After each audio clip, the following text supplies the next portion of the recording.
Good afternoon, ladies and gents. And this is the pièce de résistance, so to speak.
Have you ever seen anything as beautiful as that one? I've seen lots of beautiful things, but that is very stunning. And this is the Queen's Presence Chamber.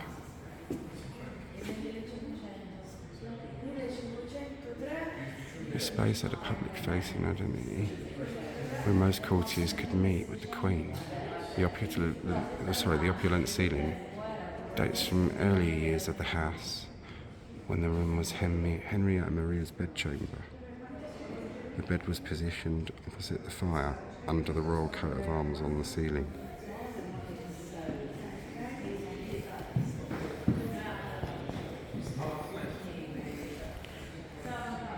Which is that?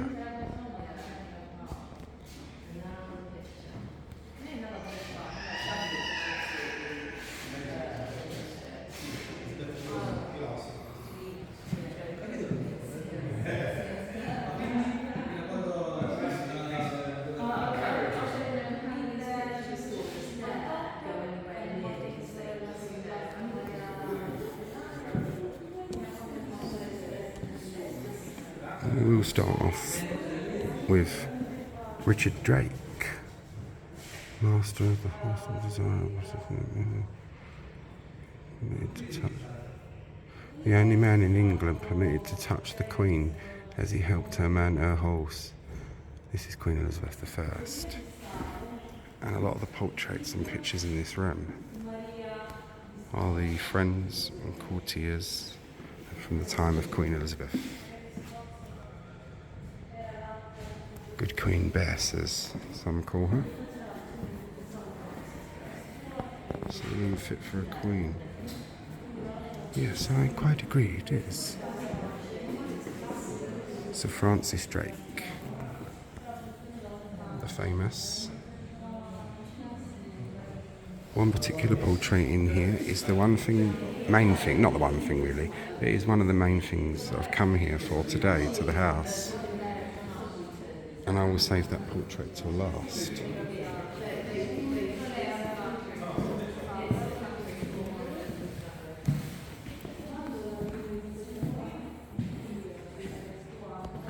King Philip II of Spain.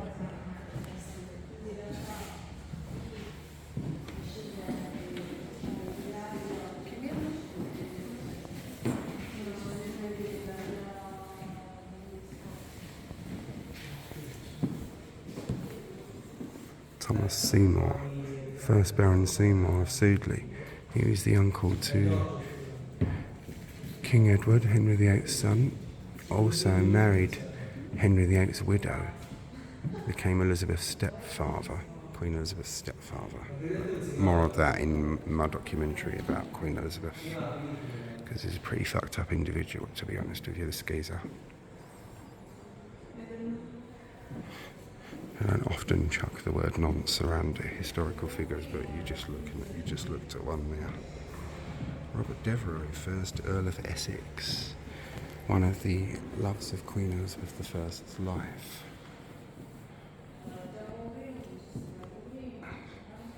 She unfortunately had to send that love of her life to the block. And even he admitted that he had to die.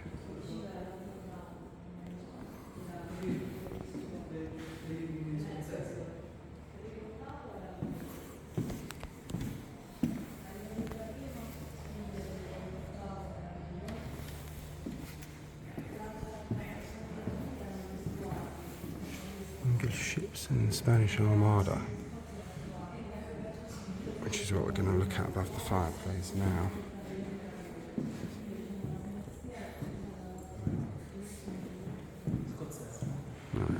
Oops. There we are, it's better, it's clearer.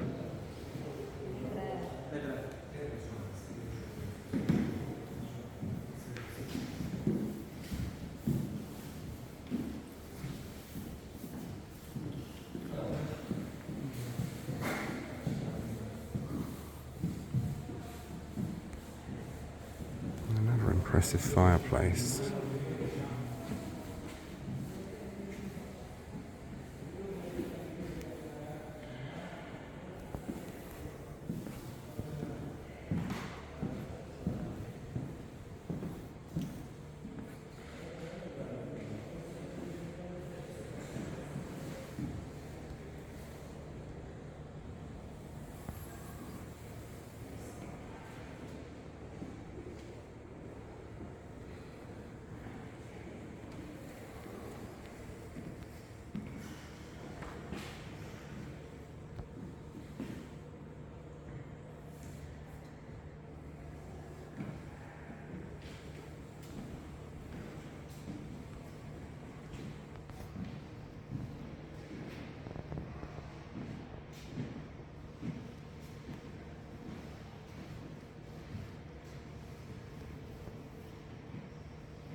I'm sorry about the light.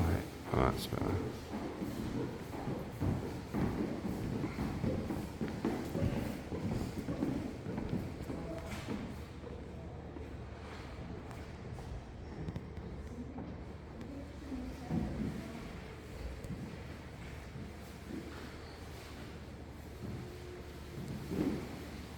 Is that not one of the most impressive things you've ever seen?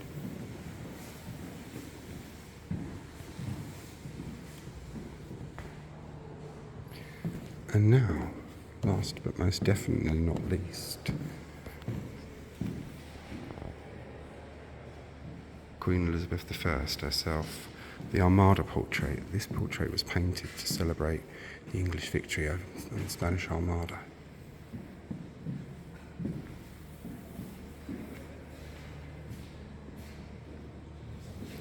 The Crown Imperial, which no longer exists, it was destroyed and disbanded by Oliver Cromwell and the Protectorate. But this Crown Imperial was created by Elizabeth I's grandfather, Henry VII. There are a few portraits and such where it appears, but it doesn't exist anymore, I'm afraid. And this is known as the Armada dress as well. I mean, it looks absolutely ridiculously flamboyant to our eyes, but in those days, a monarch, particularly one like Queen Elizabeth I, had to display their wealth in every way possible. So, palaces, your clothing, everything. And there's a lot of symbolism that tells the story of the Armada here. Here you see the Armada. Let's see.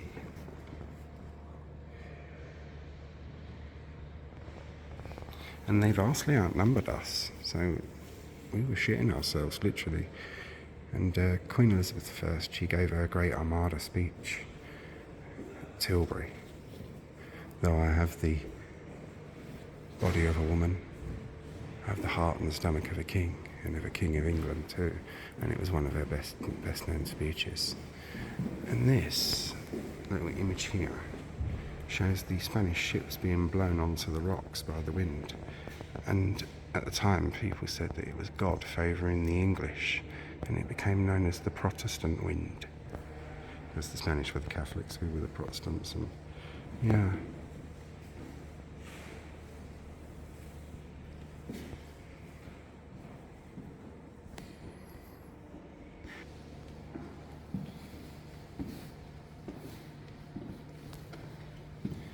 The Armada portrait. The iconic Armada portrait of Elizabeth I was painted after England defeated the Spanish Armada in 1588. The dress she wears here may well be the same she wore at Tilbury when she addressed the English troops before the battle. The portrait is a statement of power as a monarch, as only the second English queen to rule in her own right. This version was owned by the descendants of Sir Francis Drake, whose portrait hangs nearby.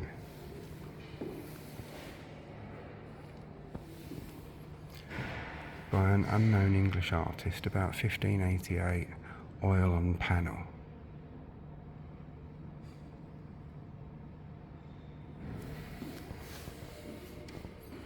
Right, and this one is a bit longer than 10 minutes because it's for my YouTube and Facebook, but I will do just a 10-minute one of this room for Instagram and TikTok, because this is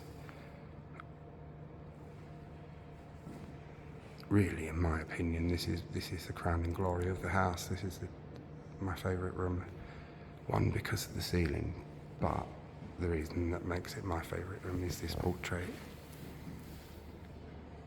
So, ladies and gents, I hope you all found that interesting, and this portrait is going to appear and feature as the one of the first parts of my upcoming documentary on the life of Queen Elizabeth I. Take care all, thank you for watching, and hope you found that interesting.